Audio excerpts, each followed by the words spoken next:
Hello everyone, welcome to Study. সকলোকে ষ্টাডিলৈ স্বাগতম জনাইছো। অইল ইণ্ডিয়া লিমিটেডত অহা এটি শেহতীয়া জব ভেকেন্সি লৈ আপোনালোকলৈ ভিডিঅ'টো আগবঢ়াইছো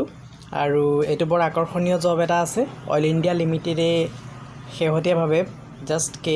কেইঘণ্টামান আগতে এই এডভাৰটাইজটো ৰিলিজ কৰি দিছে আপোনালোকৰ কাৰণে, যাতে আপোনালোকে জবটোত এপ্লাই কৰিব পাৰে আৰু বিশেষ আকৰ্ষণীয় দৰমহা আৰু লগতে ইয়াৰ যিটো কোৱালিফিকেশ্যন আছে কোৱালিফিকেশ্যন একেবাৰে কম। গতিকে ইয়াত মই পিডিএফটো ডাউনলোড কৰি লৈছিলোঁ, যিটো জব ভেকেন্সি পিডিএফ আছিলে। তেওঁলোকে যিটো আমাক পিডিএফ সেন্ড কৰিছিলে, ইয়াত যিটো পোষ্ট কোড আছে, পোষ্ট কোডটো ইয়াত উল্লেখ কৰিছে। এইটো আপোনালোকে জানিব লাগে পোষ্ট কোডটো কি আছে। এইটো যেতিয়া এপ্লাই কৰা হয়, অনলাইন এপ্লাই কৰোঁতে পোষ্ট কোডটোৰ প্ৰয়োজন হ'ব, গতিকে এইটো চাই ল'ব। আৰু ইয়াৰ গ্ৰেডটো কিমান গ্ৰেড আছে এইটো চাই ল'ব। ইয়াত গ্ৰেড 7th বুলি কৈছে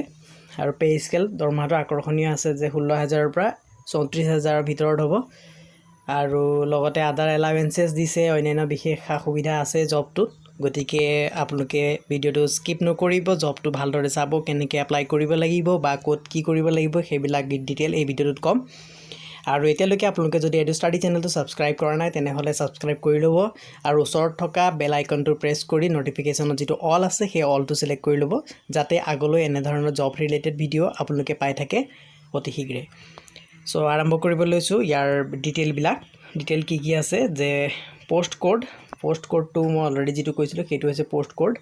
আৰু ইয়াত ভেকেন্সি টোটেল কেইটা ভেকেন্সি আছে, টোটেল ভেকেন্সিটো হৈছে 36 আৰু তাৰ কাৰণে এছচিৰ কাৰণে extra,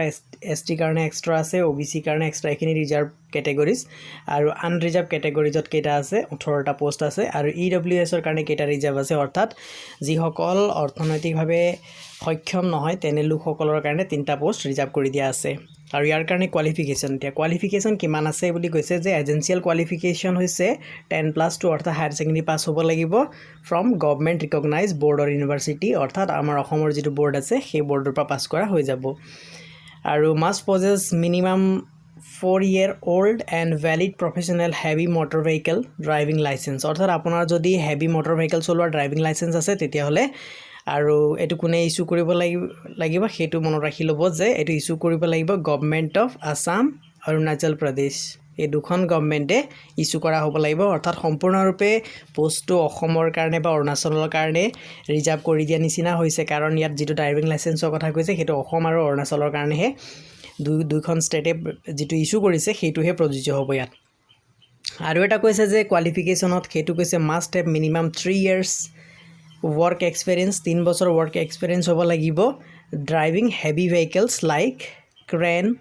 trailer, oil field equipment and other heavy vehicles. অন্যান্য হেভি ভেহিকেল চলোৱা, এনেধৰণৰ ক্ৰেন চলোৱা আপোনালোকৰ অভিজ্ঞতা 3 বছৰ প্ৰায় অভিজ্ঞতা লাগিব ইয়াত। আৰু ড্ৰাইভিং লাইচেঞ্চটো হেভি ড্ৰাইভিং লাইচেঞ্চ হ'ব লাগিব, এইখিনি যদি আছে তেতিয়া। আৰু যদি আপোনালোকে হায়াৰ ছেকেণ্ডেৰী পাছ কৰিছে তেতিয়াহ'লে আপোনালোকে জবটোত এপ্লাই কৰিব পাৰিব। তেতিয়া আৰু কি লাগিব, আৰু ইয়াৰ ডিটেইল কি আছে, এজ লিমিটৰ কথা আছে। এজ লিমিট জেনেৰেলৰ কাৰণে এজ লিমিটটো কিমান বুলি কৈছে, যি সাধাৰণ শ্ৰেণী আছে তেওঁলোকৰ কাৰণে 18 বছৰৰ পৰা 30 বছৰ হ'ব লাগিব, তাৰ ভিতৰত হ'ব লাগিব। আৰু SC ST কাৰণে কি আছে যে তেওঁলোকৰ 18ৰ পৰা 35 বছৰ, 5 বছৰ ৰিলেক্সেশ্যন আছে। আৰু OBC কাৰণে 3 বছৰৰ ৰিলেক্সেশ্যন, অৰ্থাৎ তেওঁলোক 33 বছৰ হ'লেও এপ্লাই কৰিব পাৰিব 18ৰ পৰা। আৰু এক্স ছাৰ্ভিচমেনৰ কাৰণে as per Government of India directives, অৰ্থাৎ ভাৰত চৰকাৰৰ যি নীতি নিৰ্দেশনা আছে তাৰ অনুসৰি এক্স ছাৰ্ভিচমেনে এপ্লাই কৰিব পাৰিব।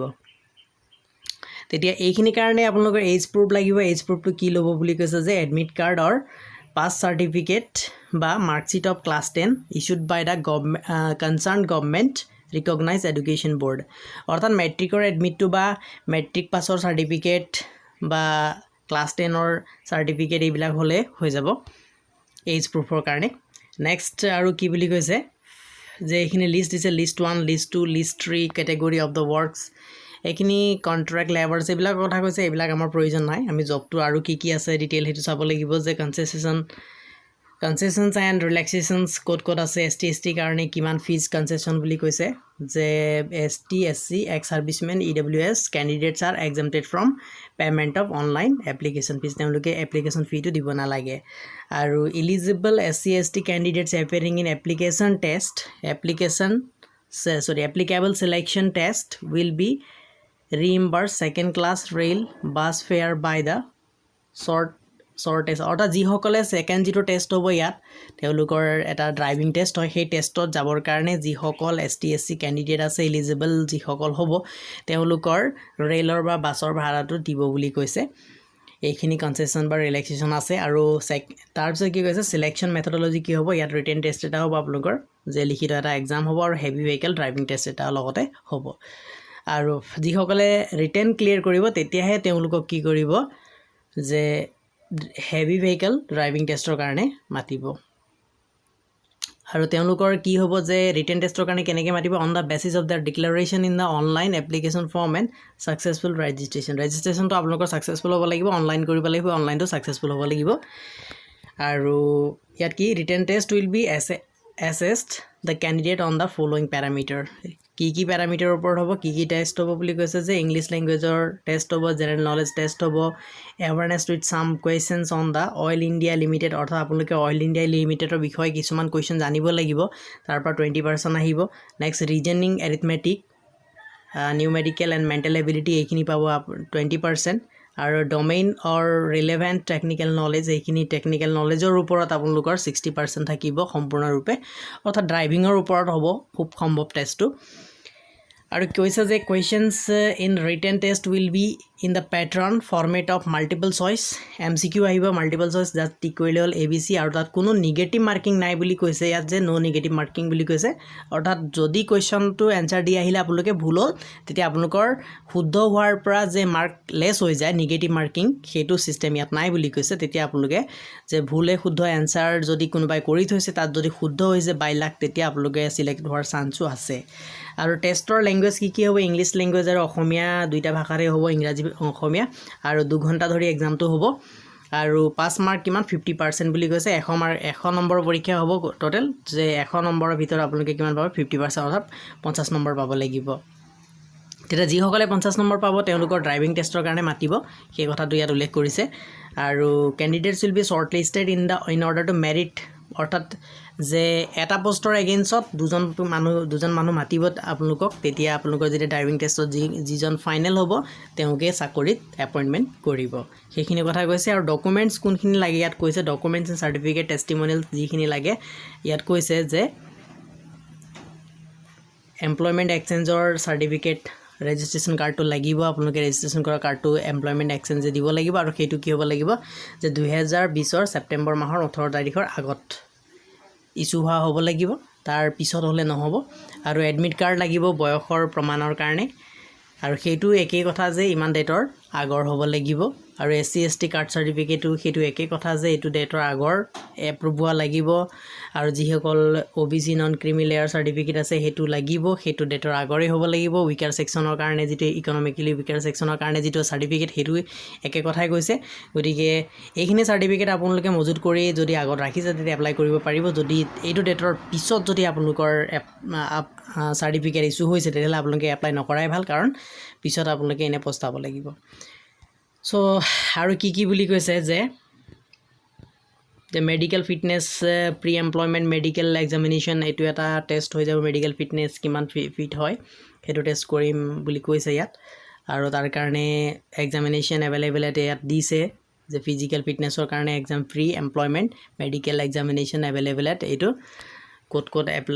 এপ্লাই হ'ব তাত ইয়াত লিখি দিছে এইটো ৱেবছাইটত চাব লাগিব ভালকৈ এপইণ্টমেণ্ট অফ প্ৰভিজনেলি চিলেক্টেড কেণ্ডিডেট যে তেওঁলোকৰ কি হ'ব 12 মাহৰ কাৰণে প্ৰবেশন পিৰিয়ডত থাকিব তাৰ পিছত তেওঁলোকৰ প্ৰবেশন পিৰিয়ডটো কমপ্লিট হোৱাৰ পিছত তেওঁলোকক কনফাৰ্ম জবটো দিব নিদিয়ে তেতিয়া চিন্তা কৰিব বুলি ইয়াত কৈছে next the appointment as a probationer above will be provincial অৰ্থাৎ সেইটো কি হ'ব প্ৰভিন্সিয়েল মানে চিৰস্থায়ী তেতিয়া নহয় বুলি কৈছে পিছত কি হ'ব চিৰস্থায়ী কৰিম বুলি কৈছে ইয়াত ডকুমেণ্টছখিনি যিখিনি সাবমিট হ'ব লাগিব সেইখিনি কথা ইয়াতে উল্লেখ কৰিছে আপোনালোকে এইটো চাই ল'ব এতিয়া ইমান গুৰুত্ব নহয় জবটো এপ্লাই কৰিব লাগে সেইটো বেছি গুৰুত্ব কথা যে পিছত কি হ'ব হৈ থাকিব কিন্তু জবটো যেতিয়া আপোনালোকে জবটো সোমাই লোৱাৰ পিছত তেতিয়া ইমান সহজ নহয় যে আপোনালোকক জবৰ পৰা উলিয়াবৰ কাৰণে গতিকে জবটো এপ্লাই কৰিব লাগে সেইটো মেইন কথা এইবিলাকলৈ যাব নালাগে সো জেনাৰেল ইনষ্ট্ৰাকশ্যন কিছুমান কৈছে কি বুলি কৈছে যে ইয়াত COVID-19ৰ কাৰণে এটা কৈছে যে ইফ অল এপ্লিকেবল গাইডলাইনছ এইবিলাক চাবলৈ কৈছে আৰু COVID-19ৰ কাৰণে আপোনালোকে যিখিনি চেনিটাইজাৰ এইবিলাক ৱেৰিং মাস্ক এইবিলাকৰ কথা কৈছে যে ছ'চিয়েল ডিষ্টেঞ্চ সেইবিলাক চাব লাগে আৰু নিজে সতৰ্ক হোৱাটো ভাল COVID-19 যিহেতু চলি আছে পেণ্ডেমিক আৰু ইম্পৰ্টেণ্ট আৰু কি কথা আছে ইয়াত ইম্পৰ্টেণ্ট কথাটো হৈছে যে যেতিয়া আপোনালোকৰ ৰিজাল্ট ওলাব ৰিজাল্টটো এইটো ৱেবছাইটত প্ৰকাশ পাব ৱেবছাইটত লিখি ল'ব লাগিব আৰু ইয়াত এপ্লাই কৰিবৰ কাৰণে যিটো লিংক আছে সেই লিংক আপোনালোকে ডেছক্ৰিপশ্যনত চাব ডেছক্ৰিপশ্যনত পাই যাব আৰু ইয়াত যিসকল জেনেৰেল বা OBC কেণ্ডিডেট আছে তেওঁলোকে 200 টকা ফিজ দিব লাগিব আৰু এপ্লাই কৰিবৰ কাৰণে যে তেওঁলোকে যেতিয়া এপ্লাই কৰিব লগা হ'ব ইয়াত আছে লিংকটো এই লিংকটোতে একে লিংক আগত যিটো লিংক দেখাইছিলোঁ সেই লিংকটোত এপ্লাই কৰিব লাগিব এইটো ডেছক্ৰিপশ্যনত পাব বা কমেণ্টত পাই যাব সো আৰু এটা কথা হৈছে বিৱাৰ অফ ফ্ৰডুলেণ্ট অফাৰ্ছ বা কোনোবাই আপোনাক ক'ব যে পৰীক্ষা চৰীক্ষা নিদিয়াকৈ এইবিলাক চিলেকশ্যন প্ৰচিডিউৰ কমপ্লিট নোহোৱাকৈ যে আপোনালোকে চাকৰি পাইছে ইমান টকা জমা কৰক বা কিবা এটা তেনেকৈ ৰেঞ্চাম এটা বিচাৰিব সেইটো আপোনালোকে নিদিবৰ কাৰণে অইল ইণ্ডিয়া ফালৰ পৰা আপোনালোকক অনুৰোধ কৰিছে অৰ্থাৎ সম্পূৰ্ণৰূপে ট্ৰেন্সপাৰেঞ্চি অৰ্থাৎ পাৰদৰ্শীভাৱে পৰীক্ষাটো সফল কৰিম আৰু জব দিম বুলি তেওঁলোকে ঘোষণা কৰিছে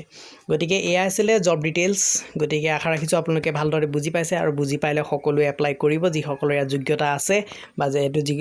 এপ্লাই কৰিব পাৰিম বুলি যিসকল যোগ্য বুলি ভাবে তেওঁলোকে এপ্লাই কৰিব পাৰে আৰু ভিডিঅ'টো চোৱাৰ বাবে সকলোকে অশেষ ধন্যবাদ জনাইছোঁ হেভ এ নাইচ ডে